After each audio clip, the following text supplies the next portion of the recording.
다 같이 묵도하심으로 찬양 예배로 나아가겠습니다.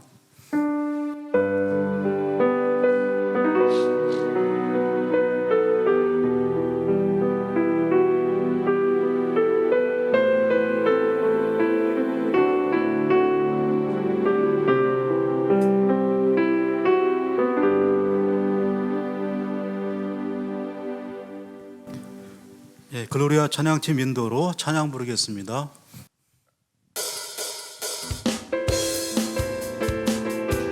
어두운 세상 빛으로 오신 우리 예수님 함께 기쁨으로 찬양하며 나아가겠습니다. 어두운 세상에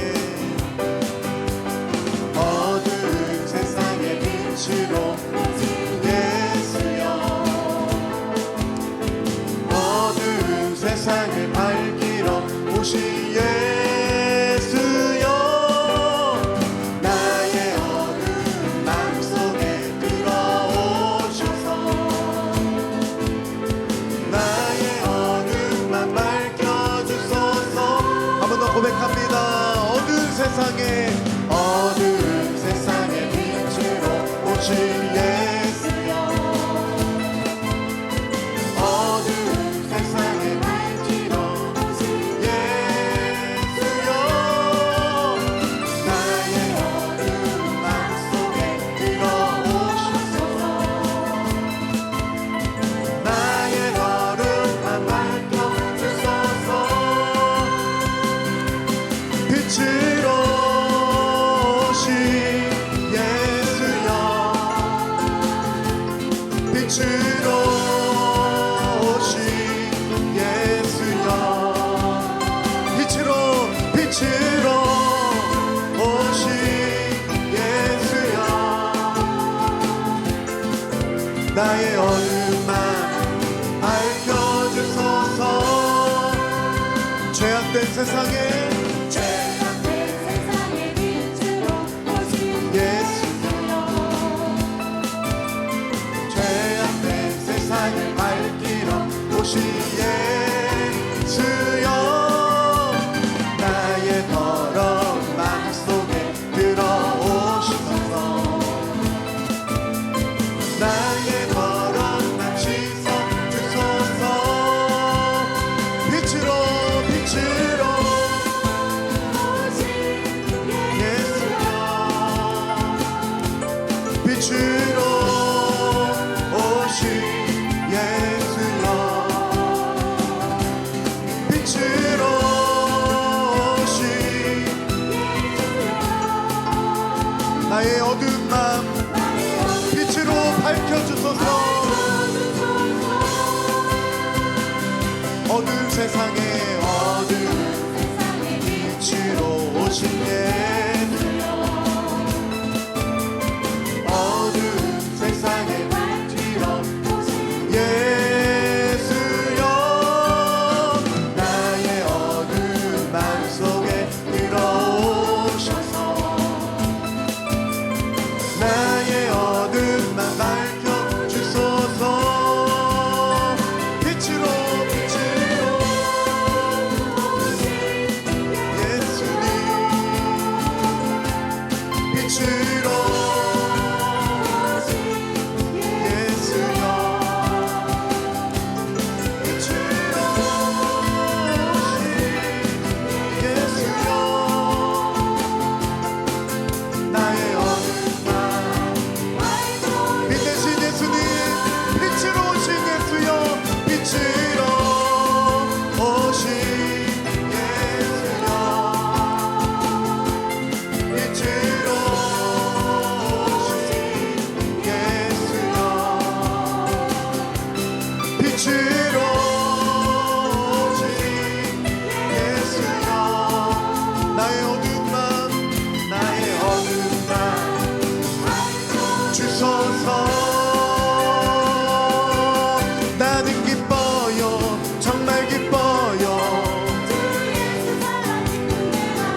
사랑 기쁨 내 맘속에 내 맘속에 주 예수 사랑 기쁨 내 맘속에 있네. 나는 기뻐요. 기쁨 내 맘에 나는 기뻐요. 정말 기뻐요. 이제는 정죄 없네. 예수 안에서 예수 안에서 예수 안에서 없네. 나는 기뻐요. 주 예수 사랑 기쁨 내 맘 나는 기뻐요. 정말 기뻐요. 선포합니다. 이제는 해방됐네. 예수 안에서 아멘 아멘. 이제는 해방됐네. 예수 안에서 예수 안에서 해방. 나는 기뻐요. 주 예수 사랑 기쁨 내 맘에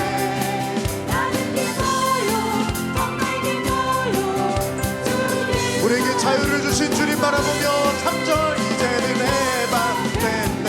예수 안에서 예수 안에서 예수 안에서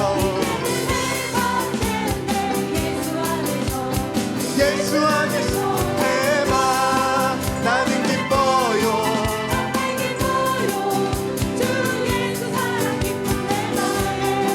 나는 기뻐요. 주 예수 사랑 기쁨 내 맘에 나는 기뻐요.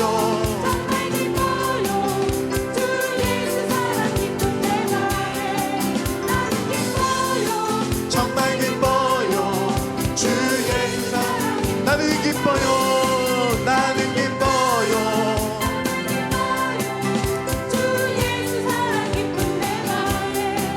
나는 기뻐요. 정말 기뻐요. 주 예수 사랑 기쁨 내 맘에 주 예수 사랑 기쁨 내 맘에 주 예수 사랑 기쁨 내 맘에 아멘. 우리 하나님께 영광의 박수 감사의 박수 우리 기쁨의 박수 드립니다. 주님 찬양합니다. 아멘.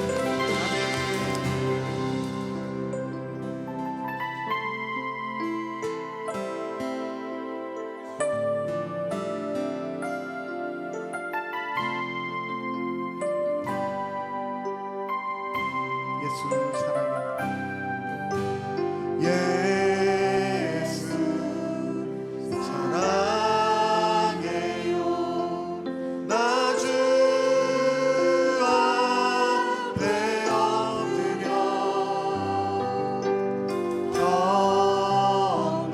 경배와 찬양 함께 드리네. 한 번 더 고백합니다. 예수 사랑해요. 예수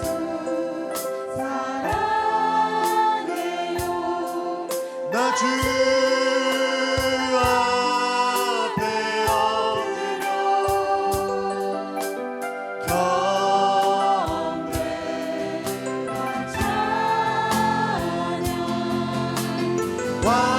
왕께 드리네.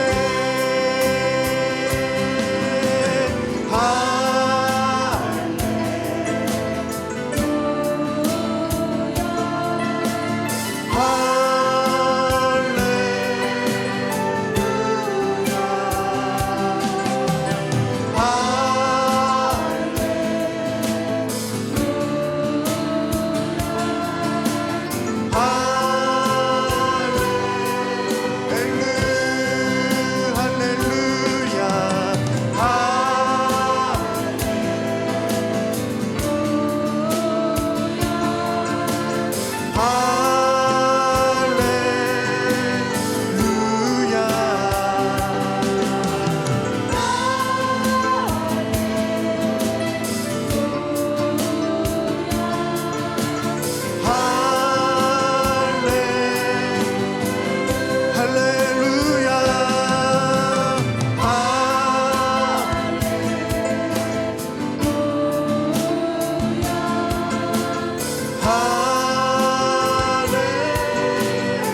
왕의 위엄과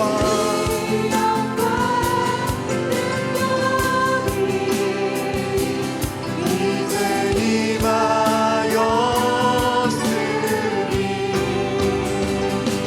주의 주권과 통치와 힘과 권세 임하네.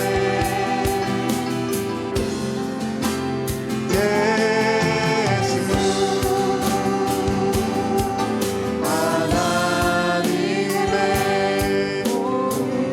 우리 목소리를 높여 예수 하나님의 공의 고백하며 찬양합니다. 예수 하나님의 공의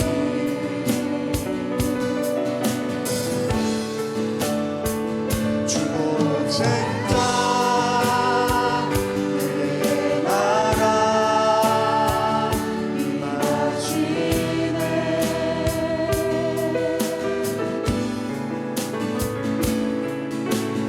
예수 재물이 되신 주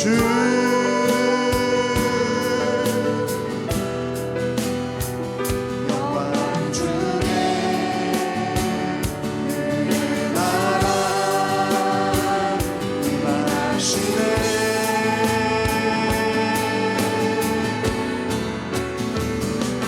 주의 나라 영원하며 그의 영광 무궁하리. 왕의 위엄과 능력이 이제 임하였으니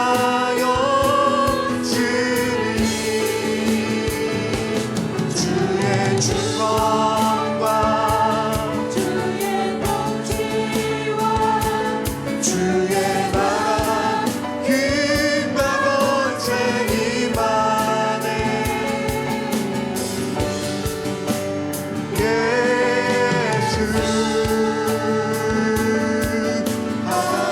하나님의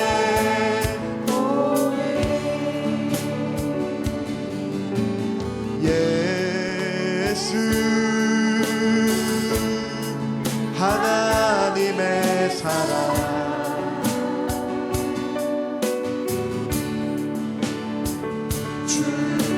주내와 말씀으로 나타나네.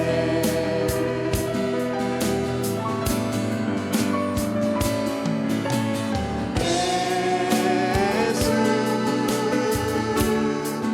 거룩한 하나님 영광 중에 주의 나라 임하시네.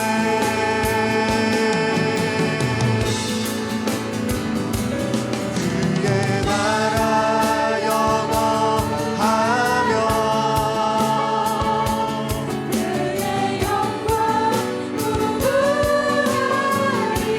왕 대신 예수님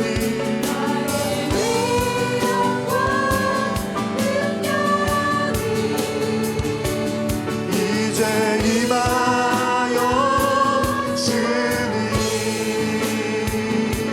주의 주권과 주의 통치와 힘과 권세 임하네. 예수 하나님의 주의 나라 영원하며 나라 영원하며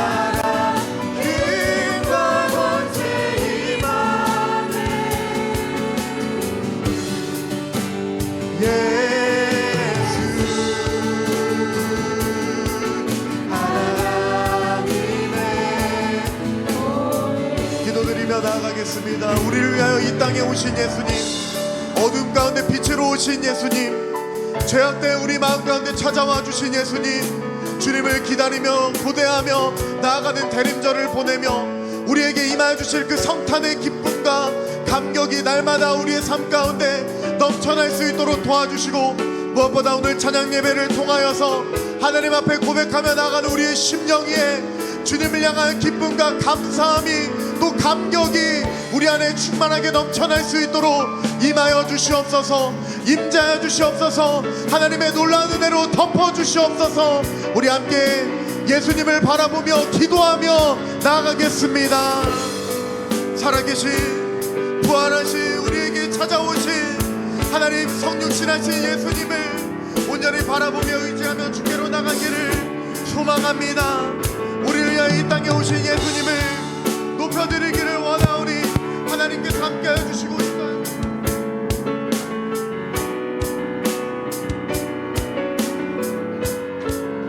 주님께 나아갈 수 있도록 도와주시고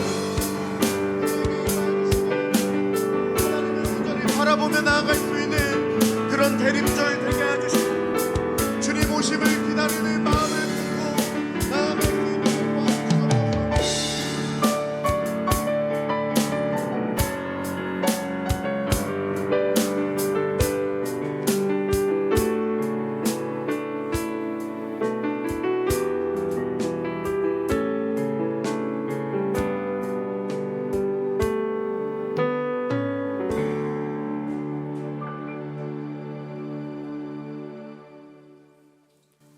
이 시간 기도 드릴 때 박상욱 안수지사님 기도 인도하시겠습니다. 사랑의 하나님 아버지, 감사를 드립니다. 우리를 하나님의 자녀 삼아주시고 지금까지 인도하신 하나님께 감사를 드립니다. 우리를 위하여 이 땅에 오셔서 십자가의 사랑을 베풀어 주신 주님을 기억하며 이 시간에 주님 앞에 나와 찬양과 경배와 영광을 주님께 돌려드립니다. 오늘도 성령으로 저희들 가운데 임재하셔서 우리의 예배를 받아 주시옵소서.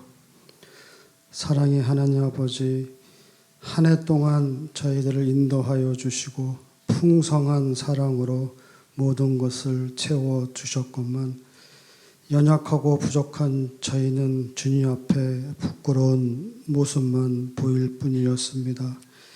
주님의 사랑과 은혜에 감사해야 하는데 그러지 못하였고 하나님께 고백했던 결단들을 지키지 못하고 하나님의 뜻대로 살지 못하였음을 이 시간 고백하오니 연약한 저희들을 긍휼히 여겨 주시옵소서. 아직 다가지 않는 2003년도를 후회 없이 보낼 수 있도록 성령 충만하고 믿음이 더욱 성숙하여지게 인도하여 주시옵소서. 우리 교회를 사랑하시는 하나님 아버지, 우리 교회가 성령 충만하여 건강한 교회로 든든하게 세워지기를 기도합니다. 은혜와 부르심에 따라 교회의 각 부서마다 사역이 활성화되어 교회가 부흥되게 인도하여 주시옵고 열심과 충성을 다할 수 있도록 능력과 지혜를 더하여 주시기를 원합니다. 사랑과 섬김으로 협력하여 선을 이루는 저희 교회 모두 될 수 있도록 인도하여 주시옵소서. 인류를 구원하기 위해 이 땅에 오신 주님을 감사로 기다리며 정결한 마음으로 맞이하는 저희 모두 되게 하시고 오늘도 귀한 말씀을 전하시는 목사님께 은혜 내려주시고 강건함을 함께 또 내려주시옵소서. 말씀을 듣는 저희들은 항상 감사하며 또 축복이 넘치는 삶이 될 수 있도록 인도하여 주시옵소서. 감사드리며 예수님의 이름으로 기도드립니다.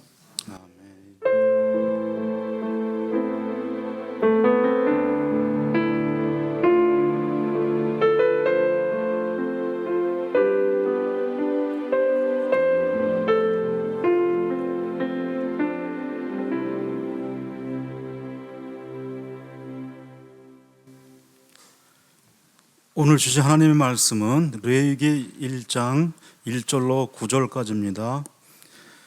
제가 가진 성경은 147면에 있고요.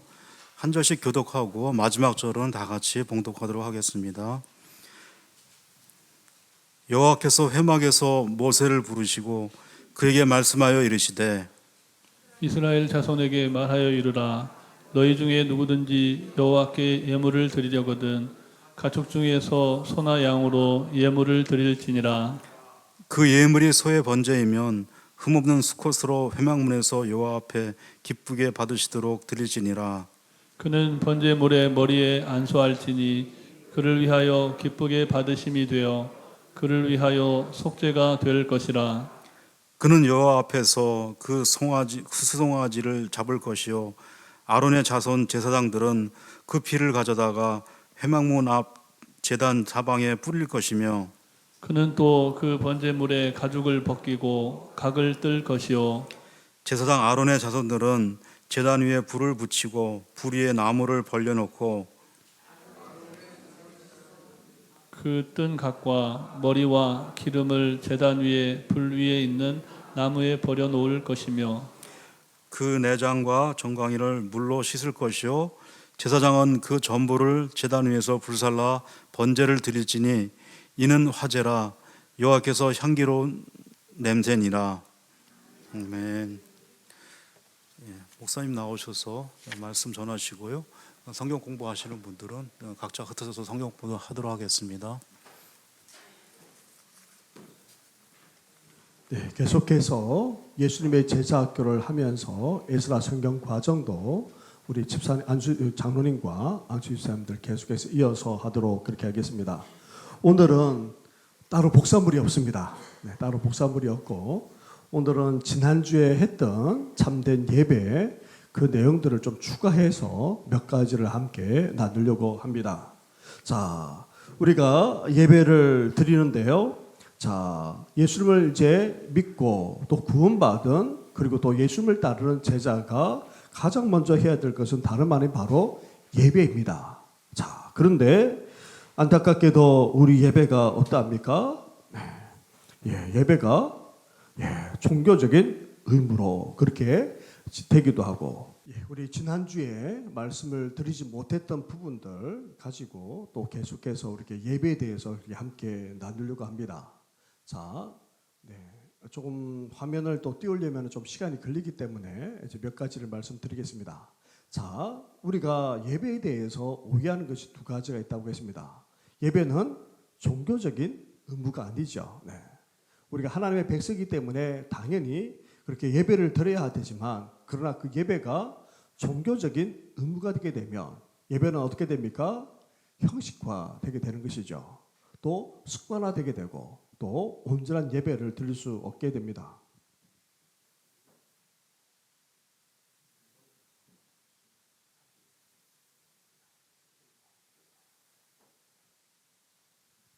죄송합니다. 제가 잘못 보냈던지 아마 또 그런 것 같기도 한데 제가 다시 작업을 했던 것이 있는데 그게 지금 자, 종교적인 의무로 그렇게 우리가 예배를 드리기도 하고 또 예배를 하나의 수단으로 그렇게 오해하곤 합니다. 예배는 누구에게 초점 맞춰져 있습니까? 우리가 아닌 하나님에게 초점 맞춰져 있습니다. 근데 우리는 어떠합니까? 우리가 은혜 받아야지만 우리가 만족이 돼야지만 예배를 드렸다. 그렇게 여기는 경향이 없지 않습니다. 이것은 예배의 본질을 몰라서 그렇습니다.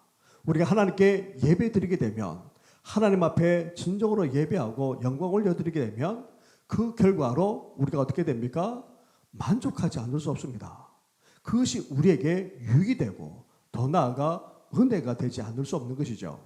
자, 하나님을 기쁘시게 하면 그것이 우리에게 은혜도 되고 또 만족이 되는 것이죠. 그런데 우리는 자꾸 어떠합니까? 결과를 앞세우는 경향이 적지 않습니다.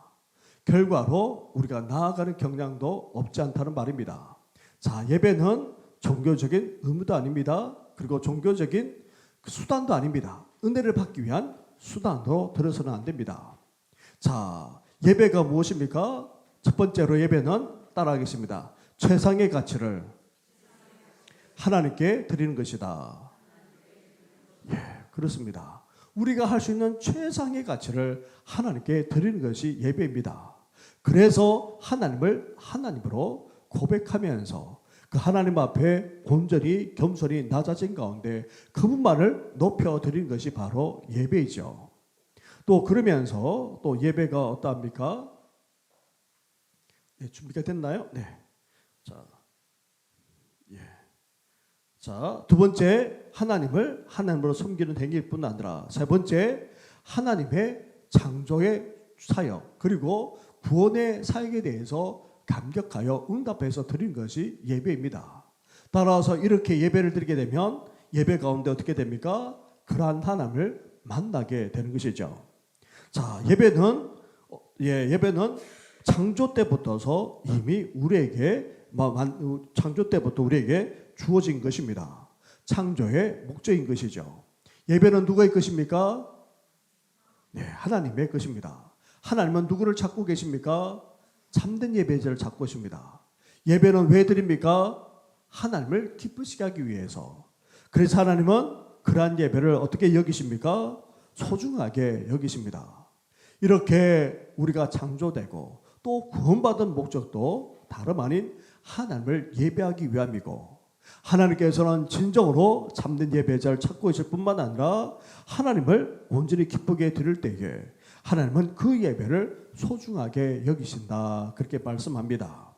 자, 같이 한번 우리 말씀을 한번 읽겠습니다. 시작. 아버지께 참되게 예배하는 자들은 영과 진리로 예배할 때가 오나니 곧 이때라. 아버지께서는 자기에게 이렇게 예배하는 자들을 찾으시느니라. 하나님은 여기시니 예배하는 자가 영과 진리로 예배할지니라. 아멘. 자, 우리는 누구에게 예배드립니까? 하나님에게 예배드립니다. 어떤 하나님이십니까? 아버지 하나님, 아버지이신 하나님. 네, 우리와 너무나도 친밀하시고 가까우신 그 하나님께 우리는 예배드립니다. 한편으로 하나님이 두려운 존재이지만 우리에게는 어떻습니까? 하나님의 자녀이기 때문에 우리는 하나님 앞에 가까이 나아가 예배드려야 하는 것입니다. 단지 엎드려 경배하면서 두려워하면서 예배드리는 것이 아니라 정말 하나님 앞에 나아가 기쁜 마음으로, 감사하는 마음으로 우리가 하나님께 예배드릴 수 있어야 된다는 것입니다. 그러면서도 하나님은 어떤 분이십니까? 어떤 분이시라고요? 영이신 하나님이십니다. 초월에 계시는 분이십니다. 그래서 우리가 예루살렘 성전만 아니라 이제 세계 곳곳에서 또 이 여러 지역에서 심지어 우리가 이 중화동 땅에 예배 드리더라도 하나님께서 그 예배를 어떻게 하십니까? 받아주시는 것이죠.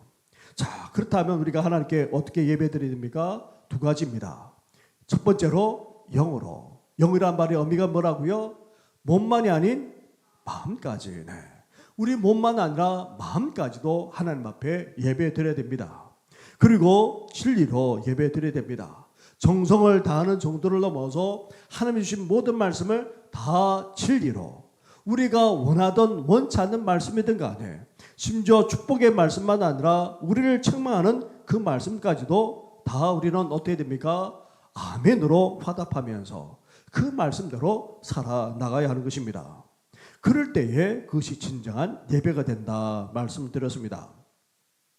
자, 오늘은 구약시대와 그리고 또 신약시대까지도 또 몇 가지를 함께 예배와 관련해서 나눠보도록 하겠습니다. 하나님의 백성들이 예배를 종교적인 의미로 너무나도 착각하고 있었습니다. 이사야 시대만 아니라 선지자들이 하나같이 동일하게 말씀하는 내용이 바로 여기에 있습니다. 자, 같이 한번 말씀을 읽어볼까요? 시작. 여호와께서 말씀하시되 너희의 무수한 재물이 내게 무엇이 유익하뇨? 나는 순양의 번제와 살진 짐승의 기름에 배불렀고 나는 수송아지나 어린 양이나 순 염소의 피를 기뻐하지 아니하노라. 같이 하겠습니다. 너희가 내 앞에 보이려 오니 이것을 누가 너에게 요구하였느냐? 내 마당만 밟을 뿐이니라. 헛된 재물을 다시 가져오지 말라. 분양은 내가 가증히 여기는 바요. 네. 안타깝게도 이사야 선지자를 비롯해서 무수한 선지자들이 하나님의 백성들에게 여러 가지로 책망하고 회개를 촉구했습니다. 그 중에 하나가 바로 예배였습니다. 이렇게 예배가 종교적인 의무로 착각한 나머지 그냥 하나님 앞에 제사만 드리면 된다. 예배만 드리면 된다. 그리고 성전에 오르기만 하면 된다. 라고 그렇게 여겼다는 것이죠. 그런데 하나님께서는 어떻게 말씀하십니까? 이제 그 수많은 그 제사도 수많은 그것도 기뻐하지 않을 뿐만 아니라 이 모든 것은 단지 마당만 밟을 뿐이라고 오히려 그 예배조차가 다 가정스럽다고까지 그렇게 말씀하셨던 것이죠. 자, 우리도 신앙을 가지고 믿음 생활을 해 나가게 되면 우리도 타성에 젖을 수밖에 없습니다. 그렇죠? 네.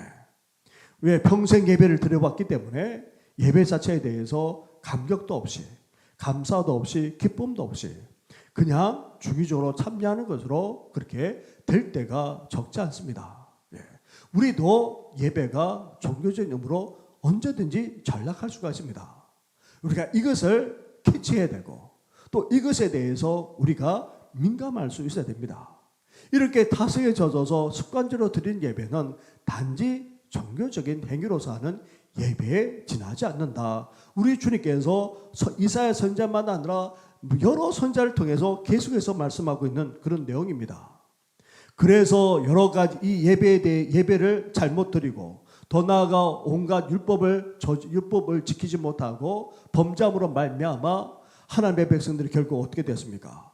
그 약속의 땅에서 어떻게 됐습니까? 쫓겨나고 말았습니다. 북이스라엘도 망하고 남유다까지도 다 망해서 포로로 잡혀가지 않았습니까? 그런데도 하나님께서 긍휼과 자비를 베풀어 주어서 다시금 언약의 땅으로 돌아와 이제 성전도 건축하고 또 제대로 된 하나님을 믿을 수 있도록 이제 말씀 중심의 신앙까지 가지게 되었습니다. 그런데 말라기 시대에도 여전히 하나님의 백성들은 어떠합니까? 자, 두 가지 말씀만 한번 보도록 하겠습니다. 같이 한번 읽겠습니다. 시작. 만군의 여호와가 이르노라. 너희가 눈먼 희생 제물을 바치는 것이 어찌 악하지 아니하며 저는 것 병든 것을 드리는 것이 어찌 악하지 아니하냐. 이제 이것을 너희 종도에게 드려보라. 그가 너를 기뻐하겠으며 너를 받아주겠느냐. 자, 그렇게 심판받아 멸망당해서 포로 생활하다가 다시금 은혜로 돌아왔건만 여전히 이스라엘 백성들은 어떻게 예배하고 있습니까? 여전히 종교적인 의무로서 하나님께 예배 드리고 있는 것입니다. 이런 심각한 예배까지 드리고 있습니다. 같이 한번 더 읽겠습니다. 시작. 만군의 여호와가 이르노라. 너희가 내 제단 위에 헛되이 불사르게 못하게 하기 위하여 너희 중에 성전문을 닫을 자가 있었으면 좋겠도다. 내가 너희를 기뻐하지 아니하며 너희가 손으로 드리는 것을 받지도 아니하리라. 아예 하나님께서 어떻게 하십니까?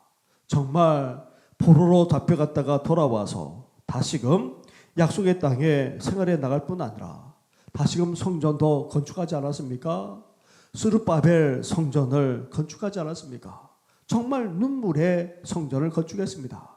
그렇게 어렵고 가난한 상황 속에서 옛 영화와는 비교할 수 없는 초라하기 그지없지만 그래도 하나님의 성전을 세워서 그렇게 하나님을 예배하지 않았습니까? 그렇게 약속의 땅에 돌아와 감격스러운 예배를 드렸던 이스라엘 백성들. 그런데 하나님께서 말라기 시대 때 어떻게 말합니까? 아예 성전문을 닫았으면 좋겠다 라고까지 지금 말씀하고 있습니다. 전혀 드리는 예배를 기뻐하지 않는다고까지 그렇게 말씀하고 있습니다. 헛되게 와서 그렇게 예배 드리나 제사 드리지 말라고까지 지금 말씀하고 있는 그런 실정입니다. 예배가 종교적인 의무로 전락하게 되면 이렇게 형식적이고 습관적이고 타성에 젖는 정도만 아니라 아무런 생명 없는 그런 예배가 되고 만다는 것입니다. 그런데 이렇게 구약의 시대만 아니라 포로로 잡혀갔다가 돌아와 감격스럽게 성전까지 지어서 예배를 드렸던 이스라엘 말라기 시대 때 그런 이스라엘 백성들만 아니라 예수님께서 이 땅에 오셨을 때도 어떤 일이 벌어지고 있었습니까? 자, 요한복음 우리 2장 14절부터 16절까지 말씀을 우리 한번 같이 한번 읽겠습니다. 시작. 성전 안에서 소와 양과 비둘기 파는 사람들과 돈 바꾸는 사람들이 앉아 있는 것을 보시고 노끈으로 채찍을 만드사 양이나 소를 다 성전에서 내쫓으시고 돈 바꾸는 사람들의 돈을 쏟으시며 상을 엎으시고 비둘기 파는 사람들에게 이르시되 이것을 여기서 가져가라. 내 아버지의 집으로 장사하는 집을 만들지 말라 하시니. 네. 예수님 당시에 봐서는 더 타락했다는 것입니다. 하나님 앞에 효율적으로 예배드리기 위한 한방편으로 아예 성전 안에서 무엇을 거래하고 있었습니까? 제사와 관련된 모든 것을 다 판매하기까지 하고 있었습니다. 그러면서 제사장과 판매하는 사람들 간에 작당이 벌어지고 심지어 예배드리는 성도들을 예배드렸던 백성들에게 고열을 받는 그런 일들이 벌어지게 된 것입니다. 그래서 우리 주님께서 내 아버지의 집을 장사하는 집을 만들지 말라. 심지어 어떻게까지 말했습니까? 강도의 소굴로 만들기까지 했다. 그렇게 말씀하고 있지 않습니까? 자, 사사시대 때에도 사실 마찬가지였고 구약의 왕정시대 때에도 사실 마찬가지였습니다. 그리고 포로로 돌아와서도 여전히 예배는 온전하게 회복되지 못했습니다. 심지어 예수님 시대에 와서는 더 타락하는 지형까지 되었습니다. 자, 그렇다면 역사 속에서 흘러올 때에 우리 예배 또한 사실 그럴 수밖에 없다는 것이죠. 그렇다면 오늘 우리가 드리는 예배도 어떠합니까? 우리가 정말 종교적인 의무를 다하기 위해서 이 자리에 혹 앉아있지는 않습니까? 하나님께서 정말 기뻐하고 온전한 예배를 드리는 우리 성도들 되기를 주님의 이름으로 축원합니다. 사실 목사인 저도 누구보다도 사실 많이 예배를 드리지 않습니까? 네. 지난번에도 말씀드렸다시피 저도 예배자가 아니라 설교자가 될 수가 있습니다. 다시 말하면 하나님의 말씀을 전하는 자로 전락할 수 있다는 것입니다. 하나님은 무엇보다도 설교자이기 전에 제가 예배자이기를 하나님은 원하고 계시죠. 그런데 단지 설교만 난다면 예배자일 수가 없는 것입니다. 마찬가지입니다. 이 자리에 앉아있더라도 우리가 결코 예배자가 아닐 수 있다는 것입니다. 자, 우리 처음 마음을 우리는 잃어버려서는 안 됩니다. 본질을 잃어버려서는 안 됩니다. 탈색되어서는 안 됩니다. 정말 하나님 앞에 온전하게 예배드리는 그런 마음을 가지고 오늘도 주님 앞에 나아가는 우리 성도들 되기를 주님의 이름으로 축원합니다. 자, 그렇다면 우리는 어떻게 예배드려야 됩니까? 구약시대에 드려졌던 이 5대 제사에서 우리가 알 수가 있습니다. 조금 전에 우리가 본문을 읽지 않았습니까? 자, 5대 제사 중에 첫 번째가 무슨 제사입니까? 네, 번제입니다. 그리고 두 번째로 소제가 있습니다. 세 번째로 화목제가 있습니다. 그리고 네 번째로 속죄제가 있고요. 네. 마지막으로 속건제가 있습니다. 자, 우리 하나하나를 살펴보면서 오늘 우리 예배가 어때야 되는지 그렇게 말씀하고 있습니다. 자, 하나님께서 이스라엘 백성들을 구원해 내시고는 시내산에서 이스라엘 백성들과 무엇을 맺었습니까? 언약을 맺었습니다. 이제 나는 너희의 하나님이 되고 너희는 나의 백성이 되리라. 그렇게 언약을 삼으셨습니다. 그러면서 하나님의 백성으로서 이제 백성으로서 살아갈 수 있도록 무엇을 주었습니까? 십계명을 비롯해서 율법을 주셨습니다. 다시 말하면 하나님의 말씀을 주셨다는 말입니다. 자, 우리는 이제 하나님의 말씀을 가지고 하나님의 백성답게 살아가야 하죠. 그런데 그 율법 중에 특별히 하나님 앞에 어떻게 나아가고 어떻게 예배 드려야 되는지를 말씀하고 있는 것이 바로 레위기입니다. 본래는 출애굽기, 레위기, 민수기가 하나로 묶어지더라도 사실 한 권으로 묶어지더라도 사실 틀리지는 않죠. 그런데 하나님 앞에 죄인된 우리가 절대자이신 하나님, 거룩하신 하나님 앞에 어떻게 나아갈 수 있는지, 어떻게 하면 하나님 앞에 예배 드릴 수 있는지를 말씀하고 있는 것이 바로 레위기죠. 이 레위기에 하나님 앞에 나아가 드릴 수 있는 예배가 5가지를 그렇게 말씀하고 있습니다. 자, 첫 번째 같이 말씀 한번 읽겠습니다. 시작. 제사장은 그 전부를 제단 위에서 불살라 번제를 드릴지니 이는 화제라 여호와께 향기로운 냄새니라. 아멘. 네. 자, 이 번제는 제물을 송아지를 비롯해서 양이더라도 어떻게 해야 됩니까? 전부 다 불태워서 하나님께 드려야 됩니다. 그래서요, 그래서 죄송합니다. 됐습니다. 네, 죄송합니다. 네. 자, 그래서요, 이거로 해야 되겠습니다. 번제는 무엇을 의미한다고요? 온전한 헌신을 의미합니다. 모든 제물을 다 불태워서 하나님께 드리는 제사가 바로 번제이죠. 다시 말하면 우리가 하나님 앞에 예배 드릴 때 어때야 됩니까? 온전하게 헌신하며 예배 드려야 됩니다. 자, 헌신 예배만 헌신하는 것이 아닙니다. 우리가 하나님 앞에 예배 드릴 때 어때야 된다고요? 우리의 전부를 정말 하나님 앞에 우리 자신을 드리는 것처럼 그렇게 예배 드려야 한다는 것입니다. 자, 또 그렇다고 해서 이렇게 동물만 하나님 앞에 드리는 것이 아니죠. 곡식도 하나님 앞에 드리도록 그렇게 했습니다. 자, 같이 한번 말씀을 읽어보겠습니다. 시작. 고운 가루로 예물을 삼아 한 움큼 그 위에 기름을 붓고 또 그 위에 유향을 놓아 기념물로 제단 위에서 불사를 지니 이는 화제라 여호와께 향기로운 냄새니라. 너는 첫 이삭의 소재를 여호와께 드리거든. 네. 자, 이렇게 하나님께 희생 제물만, 자, 동물만 바치는 것이 아니라 또한 곡식도 바칠 수 있도록 그렇게 했습니다.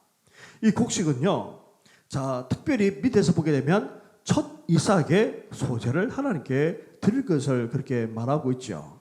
그래서 이 소재는 다름 아닌 우리가 하면서, 다시 말하면 농사를 지어서 얻는 첫 소출을 하나님 앞에 드리게 했던 것입니다. 그처럼 우리가 이 땅을 살아가면서 어떻게 됩니까? 우리가 얻었던 소득, 그 수입을 하나님 앞에 드릴 수 있어야 된다는 것입니다. 하나님께 주셨기 때문에 그것을 몽땅 다 드리라는 것이 아니고 어떻게 합니까? 상징적인 의미로 한 움큼 그렇게 하나님 앞에 드리고 그 나머지는 제사장들과 그리고 또 성전에 시대는 레위인들이 그렇게 나누어 가지도록 그렇게 했던 것이죠. 자, 소재의 의미는 무엇입니까? 우리가 이 땅을 살아가면서 얻게 되는 수익과 그 소득에 감사해서 하나님 앞에 드릴 수 있어야 한다는 것입니다. 또 세 번째로 또 어떤 것이 있습니까? 화목제입니다. 자, 이 화목제 같이 한번 읽겠습니다. 시작. 아론의 자손은 그것 내장과 기름을 제단 위에 불 위에 있는 나무 위에 번제물 위에서 살을 찌니 이는 화제라 여호와께 향기로운 냄새니라. 네. 자, 화목제는 언제 드립니까? 화목제는 감사할 때에 드리는 겁니다.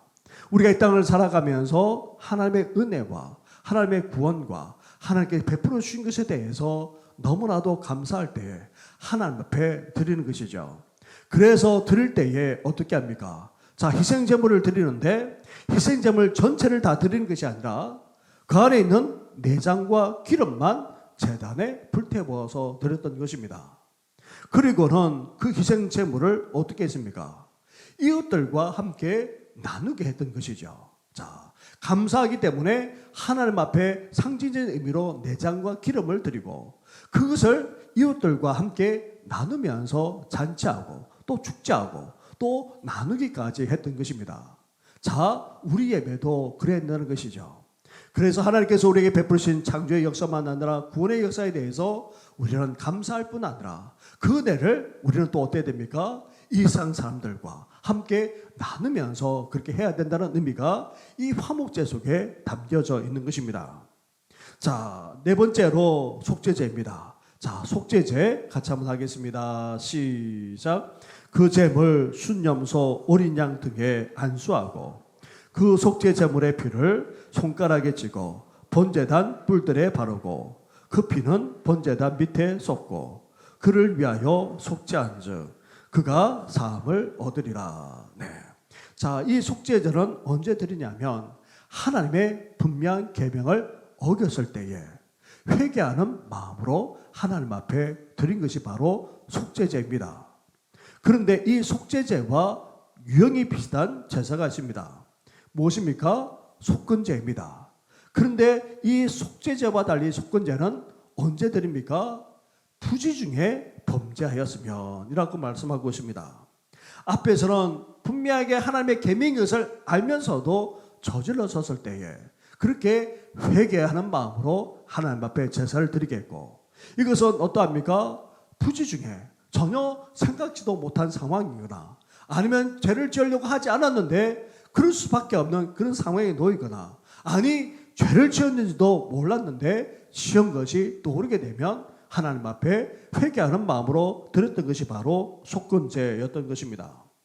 자, 이렇게 번제와 소제와 화목제와 속죄제와 속건제, 이 5가지 제사에서 우리가 예배를 통해서 깨달을 수 있는 것이 있습니다. 자, 예배는 어때야 됩니까? 우리의 전부를 드리는 것이 되어야 하는 것이죠. 자, 예수님께서도 예배를 어떻게 드리라고 했습니까? 영과 진리로 예배 드려야 되는 것입니다. 사실 여기에서 출발하는 것입니다. 자, 그냥 우리만 자리를 지키는 것이 아니라, 몸만 와 있는 것이 아니라 우리 마음까지도, 우리의 전부까지도, 나아가 인생 전체까지도 하나님 앞에 드리는 것이 바로 예배라는 것입니다. 그래서 헌신 예배 때만 헌신하는 것이 아니라 우리는 예배 드릴 때마다 우리는 헌신하는 마음으로 하나님 앞에 우리를 드립니다. 우리 인생을 드립니다. 우리 삶을 드립니다. 나아가 우리 미래까지도 하나님께 드립니다 라고 고백하면서 온전하게 예배 드릴 수 있어야 한다는 것입니다. 두 번째로 또 어떻습니까? 네. 자, 우리에게 주신 것에 대해서 우리는 하나님 앞에 드릴 수 있어야 됩니다. 이것은 주님께서 주신 것입니다. 이것은 주님께서 베풀어 주신 것입니다 라고 우리는 하나님 앞에 드릴 수 있어야 한다는 것입니다. 여기에 대해서는 조금 이따가 또 한번 말씀을 드리겠습니다. 그러면서도 우리 예배는 무엇이 있어야 됩니까? 감사가 있어야 됩니다. 네. 특정한 것에 대해서는 대한 감사도 있어야 되지만 하나님 앞에 나아갈 때마다 우리는 감사와 기쁨으로 나아갈 수 있어야 되고, 더 나아가 이러한 감사를 우리는 어떻게 됩니까? 우리만 가져가는 것이 아니라, 우리만 누리는 것이 아니라 어떻게 됩니까? 이웃들과 함께 나눌 수 있어야 하는 것입니다. 뿐만 아닙니다. 또 어떻게 됩니까? 네. 예배에는 철저한 회개가 있어야 되는 것입니다. 그래서 예배 순서 중에 우리가 회개하는 시간을 따로 갖는 이유가 바로 여기에 있습니다.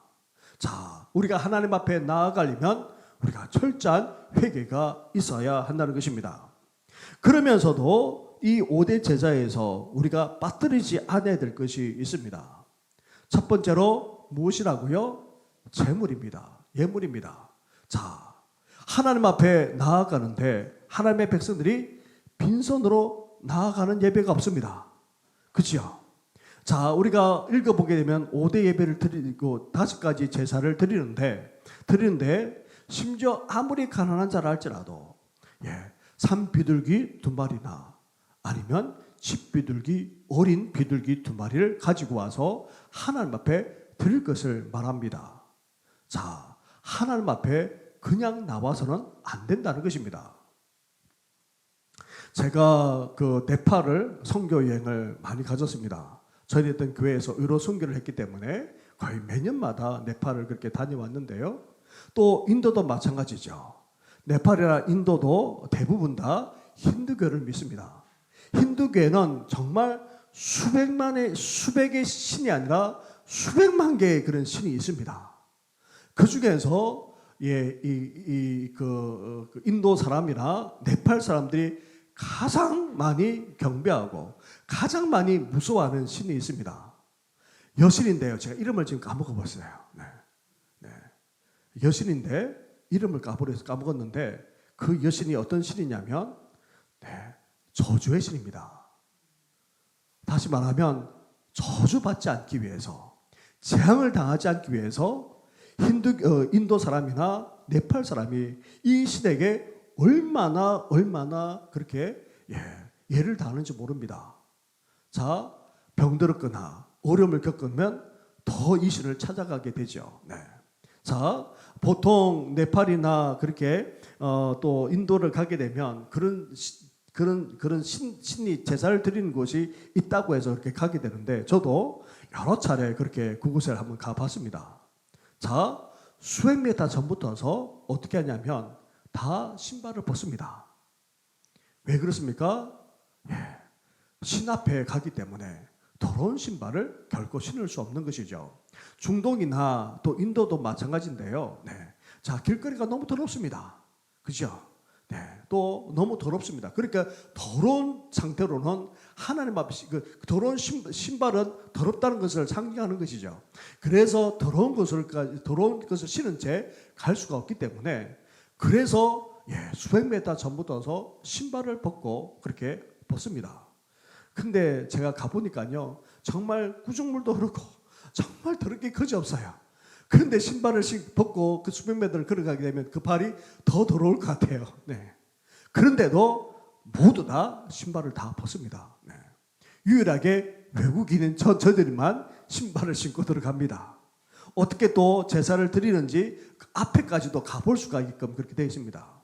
그런데요, 수백 미터 전부터서 줄을 쭉 서 있습니다. 이른 아침부터 얼마나 많은 사람들이 줄을 서 있는지 모릅니다. 그런데 네팔 사람이 어떤 사람입니까? 가난한 사람들이거든요. 정말 한 끼도 제대로 먹지 못하는 사람입니다. 그런데 그렇게 가난한데도 불구하고 하나같이 다 재물을 들고 있습니다. 자, 돈이 없다면 초라도 삽니다. 근데 그 초가요, 비쌉니다. 그냥 일반 초는 싼데 신에게 바친다고 해서 정말 풍비를 취합니다. 그런데도 가난한데도 불구하고 그 초를 삽니다. 그게 제일 싸기 때문에 그렇게 하지만 그 초를 사서 신에게 앞에 와서 수시간 동안 기다리고는 그 초를 켜서는 붙이고는 그렇게 또 절을 하고는 갑니다. 네. 자, 그렇게 가난하더라도 신 앞에 갈 때 결코 빈손으로 가지 않습니다. 심지어 저희가 갔을 때는 황소를 잡는 경우도 봤습니다. 그 어마어마한 큰 황소를 그렇게 잡아서 껍질을 벗기는 것을 그 앞에 제단 앞에다 피를 뿌려야 되기 때문에 목을 따서 피를 뿌리는 그 장면을 또 보기도 했습니다. 자, 여러분, 저주를 당하지 않기 위해서 그 여신에게 자, 이렇게 수시간 동안 그렇게 기다리고, 심지어 신을 벗고, 더 나아가 그 가난한데도 먹을 것이 없는데도 그렇게 가지고 나가서 그렇게 제사를 드린다면, 우리가 하나님 앞에 드리는데 어때야 되겠습니까? 빈손으로 나아가서는 안 됩니다. 제 말은 여기서 물질을 말하는 것이 아니고요, 그 속에 정성만 아니라 진정한 믿음을 우리가 담아서 하나님 앞에 온전히 드릴 수 있어야 되는 것입니다. 예배를 드리면서 드리는 이 헌금이 결코 그냥 적은 것이 아니라 하나님 앞에서는 예물이 된다는 사실을 기억하면서 온전하게 하나님 앞에 드릴 수 있는 우리 성도들 되기를 주님의 이름으로 축원합니다. 뿐만 아닙니다. 자, 이 제사를 보게 되면 소제를 제외하고 모든 제사는 다 어떠합니까? 먼저 그 제물에 자기 죄를 전가시킵니다. 그리고 그 제물이 어떻게 됩니까? 피를 흘려서 죽게 되고 다 태워서 드리게 되는 것이죠. 자, 우리 히브리서 9장 28절 말씀을 앞에 한번 띄워주시겠습니까? 자, 같이 한번 28절부터 같이 한번 읽겠습니다. 시작. 이와 같이 그리스도도 많은 사람의 죄를 담당하게 하시려고 단번에 들이신 바 되셨고, 됐습니다. 자, 예수님께서 우리를 위해서 어떻게 했습니까? 자기 자신을 희생제물로 드리셨다는 것입니다. 자, 9장 12절 말씀도 보십시오. 자, 9장 12절 같이 읽겠습니다. 시작. 염소와 송아지의 피로 하지 아니하고 오직 자기의 피로 영원한 속죄를 이루사 단번에 성소에 들어가셨느니라. 아멘. 자, 예수님께서도 피를 흘리심으로 그렇게 성소에 들어갔다 말합니다. 왜 그렇게 하셨습니까?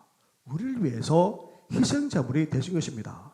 우리를 위해서 피 흘리기까지 하셨습니다.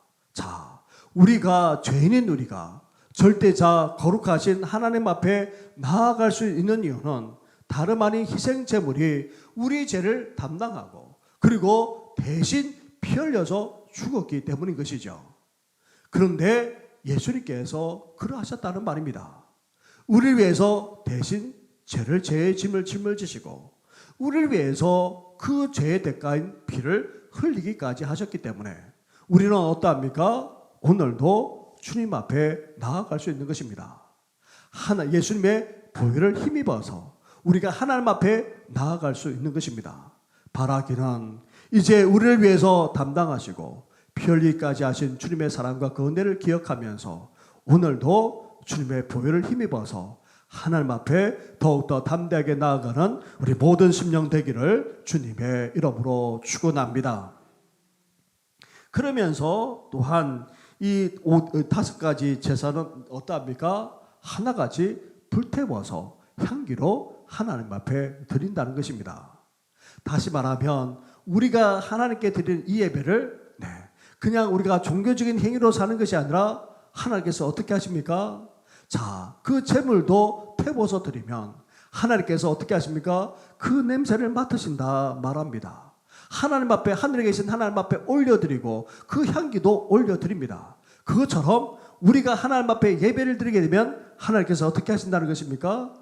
우리 예배를 받으신다는 것입니다.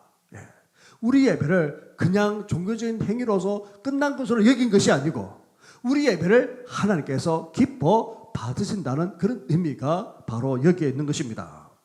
바라기는 이제 우리 예배가 하나님 앞에 온전한 헌신이 되고 또 하나님 앞에 하나님이 우리에게 주신 것에 대해서 하나님 앞에 드릴 뿐만 아니라 진정으로 감사하면서 나누고 더 나아가 철저한 회개로 나아가는 우리 성도들 되기를 주님의 이름으로 축원합니다. 주님 앞에 나아갈 때에 우리는 빈손이 아니라 정말 정성과 믿음을 가지고 하나님 앞에 나아갈 수 있어야 되고 무엇보다도 우리가 하나님 앞에 나아갈 수 있는 것은 예수님의 보혈이 있기 때문입니다. 우리를 위해서 대신 죽으시고 피 흘리기까지 하신 그 주님으로 말미암아 우리가 오늘도 거룩하신 하나님 앞에 담대하게 나아갈 수 있다는 사실을 기억하면서 오늘도 하나님 앞에 향기로운 제사를 드리는 우리 성도들 되기를 주님의 이름으로 축원합니다. 자, 그렇다면 우리는 예배로서 끝나서는 안 됩니다. 이제 우리의 삶이 예배로 이어져야 한다는 것입니다. 이것을 사무엘이 초대 이스라엘의 왕인 사울에게 했던 말에서 알 수가 있습니다.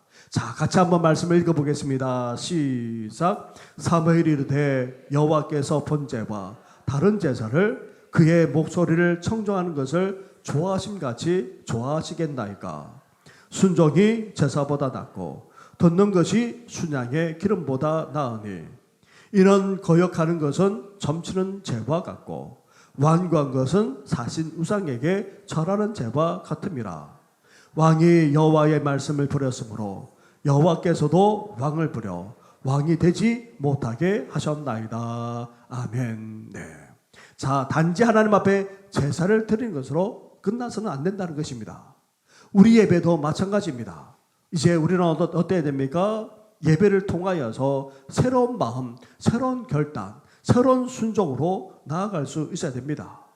우리가 하나님께 주신 그 말씀 앞에 우리는 아멘 할 뿐만 아니라 이제 그 말씀대로 온전히 살아나가기 위해서 결단하며 또 그 말씀대로 살 수 있어야 하는 것입니다. 그래야지만 그것이 드린 예배가 온전한 예배가 되고 더 나아가 우리 삶까지도 하나님 앞에 드려지는 예배가 될 수 있다는 것입니다. 자, 미가 선지자가 이렇게 말하지 않았습니까? 우리 한 절씩 교독하도록 하겠습니다. 내가 무엇을 가지고 여호와 앞에 나아가며 높으신 하나님께 경배할까? 내가 번제물로 1년 된 송아지를 가지고 그 앞에 나아갈까?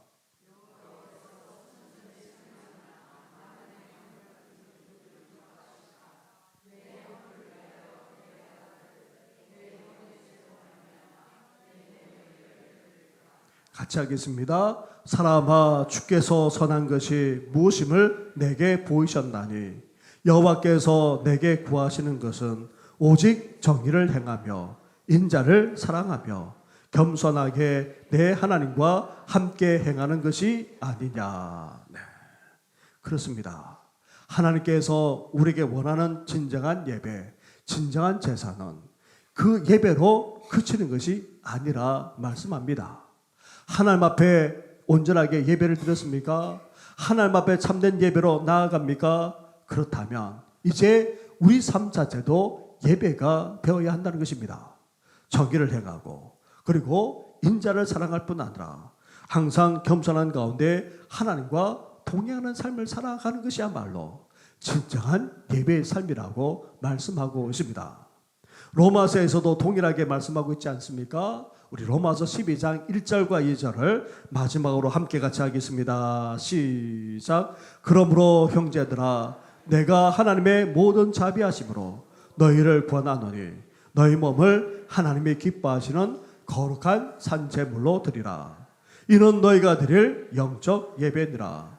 너희는 이 세대를 본받지 말고 오직 마음을 새롭게 함으로 변화를 받아 하나님의 선하시고 기뻐하시고 온전하신 뜻이 무엇인지 분별하도록 하라. 아멘. 이렇게 하나님 앞에 예배드리는 우리 모든 성도들의 삶만 아니라 우리 인생 자체가 어떻게 되어야 됩니까? 거룩한 산제물이 되어야 한다는 것입니다. 무엇보다도 우리가 이 세대를 본받지 말아야 됩니다. 세상 사람들이 살아가는 대로 살아서는 안 됩니다. 하나님께 예배 드렸다면 이제 예배자로서 하나님의 자녀로서 합당하게 살아가야 합니다. 그러기 위해서 우리는 오늘도 마음이 새로워져야 되고 변화를 받아야 됩니다. 그리고 이 땅에서 하나님의 뜻을 분별하면서 우리는 살아가야 합니다. 그것이야말로 진정한 예배라고 우리에게 말씀하고 있습니다. 바라기는 예수님을 믿고 따르는 제자로서 이렇게 참되게 예배할 뿐 아니라 예배의 삶까지 살아나가시기를 주님의 이름으로 축원합니다. 우리 말씀을 생각하시면서 함께 찬양하며 나아가겠습니다. 나는 하나님을 예배하는 예배자입니다. 그리고 이어서 부르신 곳에서 함께 찬양하며 나아가겠습니다.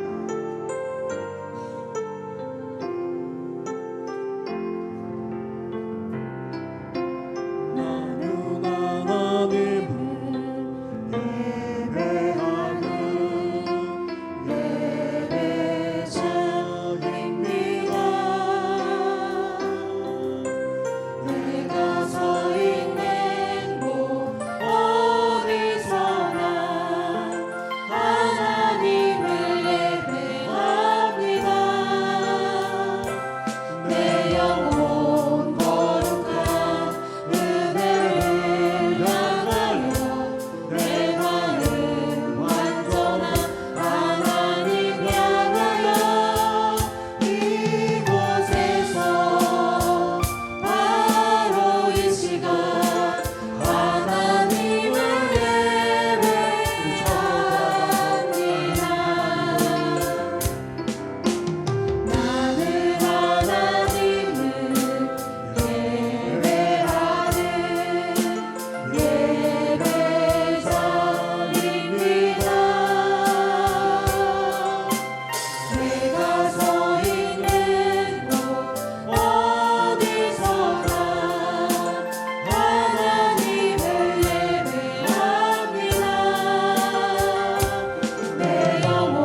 하나님 아버지 구약 시대만 아니라 오늘 이 시대까지 예배를 단지 형식적으로 습관적으로 탓에 젖어서 예배드리는 그런 예배가 범람난 것입니다.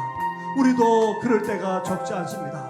하나님 아버지 진정한 예배자로서 하나님 앞에 우리 자신을 드릴 뿐만 아니라 하나님 앞에 예물로 나아가고 더 나아가 이제 감사할 뿐만 아니라 이제 더 나아가 철저하게 회개하면서 하나님 앞에 온전히 나아가 예배하는 이 시대의 예배자가 되게 해달라고 함께 기도하면서 이제 무엇보다도 예수님의 그 보혈을 힘입어서 담대하게 나아가 예배 드릴 뿐만 아니라 이제 우리의 삶까지도 예배의 삶이 되게 해달라고 함께 시간 간절하게 기도하며 나아가겠습니다. 기도하겠습니다. 하나님 아버지 그랍니다. 하나님 아버지 그렇습니다. 이사야 선자를 비롯해서 무수한 선자들이 하나같이 하나님의 백성들 가운데 아버지 증거하지 않았습니까? 특히 예배와 관련해서 아버지 단지 만왕만 남깁니다. 아버지 증거하지 않았습니까? 나아가 하나님 아버지 포로새 안에서 돌아와 아버지 감격스럽게 성도를 건축해서 그들을 가고 여전히 이스라엘 백성들은 아버지 형식적인 예배 습관적인 예배에 적고 많았습니다. 하나님 아버지 성도문을 닫았으면 좋겠다라고 하니 우리 주님께서 말씀하시는 아버지 말씀하기까지 한 것을 보게 됩니다. 예수님 시대에 와서는 아예 우리 주님께서 아버지 나가 강도의 소울로까지 만들었다고 하면서 아버지 나가 재충을 드리기까지 하지 않았습니까? 하나님 아버지 오늘 우리가 드리는 예배를 바라보면서 예수님께서 아버지 우리 예배를 어떻게 여기실지 아니 우리가 드리는 우리 자신이 드리는 예배가 어떠한지 아버지 다시금 돌아볼 뿐만 아니라 아버지 주님께서 원하시는 바로 그 예배를 드리는 저희들 되게 하여 주시고 무엇보다 주님께서 사시는 참된 예배자가 되기를 원합니다. 이제 우리 마음만 아니라 우리의 삶 전부까지도 하나님 앞에 온전히 드리기를 원합니다. 나아가 우리에게 베풀어진 아버지 그 수익만 아니라 그 소득에 대해서 아버지 앞에 드릴 줄 알고 더 나아가 감사하며 영광 올려드리며 나누기까지 하는 아버지 저희들 되기를 원합니다. 무엇보다도 철저하게 회개하기를 원합니다. 이제 아버지 우리 위해서 대신 죽기까지 하시고 아버지 보혈을 흘러주지 않았습니까? 오늘도 보혈을 힘입어서 더욱더 담대하게 하나님 앞에 나아가는 아버지 저희들 되게 하여 주옵소서. 이렇게 온전한 예배를 하나님 앞에 드릴 수 있는 우리 성도들 되시도록 하나님 함께 하여 주옵소서. 나아가 이제 예배자로 살아가기를 원합니다. 우리 삶까지도 예배가 되기를 원합니다.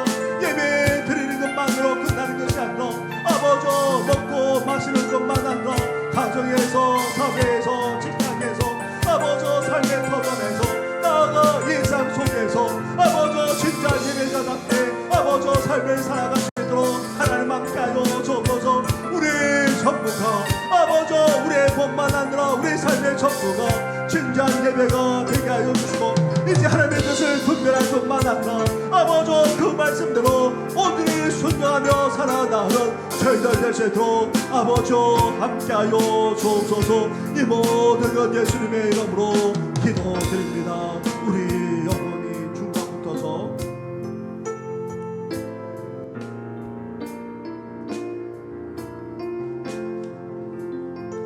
내 영혼 영혼 거룩한 은혜를 향하여 내 마음 완전한 하나님 향하여 이곳에서 바로 이 시간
우리를 예배자로 이렇게 불러주셔서 하나님 아버지 낮에만 아니라 이렇게 오후에도 하나님께 예배하게 하시니 너무나도 감사를 드립니다. 이제 하나님 앞에 우리 마음만 아니라 이제 우리의 삶 전부까지 온전히 드리기를 소망합니다. 나아가 우리에게 주시고 베풀어 주신 그 은혜를 잊지 않고 하나님 앞에 드릴 뿐만 아니라 무엇보다도 감사하며 이것을 나누기까지 하는 우리들 되게 하여 주시옵소서. 하나님 아버지 뿐만 아닙니다. 하나님 앞에 철저하게 회개하며 나아가는 저희들 되게 해주시되 우리를 위해서 피 흘려 주기까지 하신 그 주님의 보혈을 힘입어서 오늘도 앞으로도 더욱더 담대하게 하나님 앞에 나아가는 우리 모든 성도들 되시도록 하나님 함께하여 주시옵소서. 그래서 이 시대에 하나님께 사시는 참된 예배자가 되게 하여 주시고 더 나아가 우리의 삶까지도 예배가 될 수 있도록 은혜 허락하여 주시옵소서. 이 세대를 본받지 않게 하여 주시고 하나님의 뜻이 어딘지 분별하여서 이제 우리의 언행 심사만 아니라 우리의 삶의 전부를 하나님 앞에 산제사로 온전히 들을 수 있는 모든 성도들 되게 하여 주시옵소서. 이 모든 건 예수님의 이름으로 기도드립니다. 아멘. 이제는 우리 주 예수 그리스도의 은혜와 하나님 아버지의 사랑과 성령의 교통하심이 이 시대에 진정으로 찬시는 하나님의 예배자가 되어서 하나님께 더욱더 영광 올려드릴 뿐만 아니라 이제 우리의 삶까지도 예배가 되어서 하나님께 영광 올려드리고자 하는 우리 모든 성도들 위해 영원토록 함께 하시기를 간절히 축원하옵나이다. 아멘.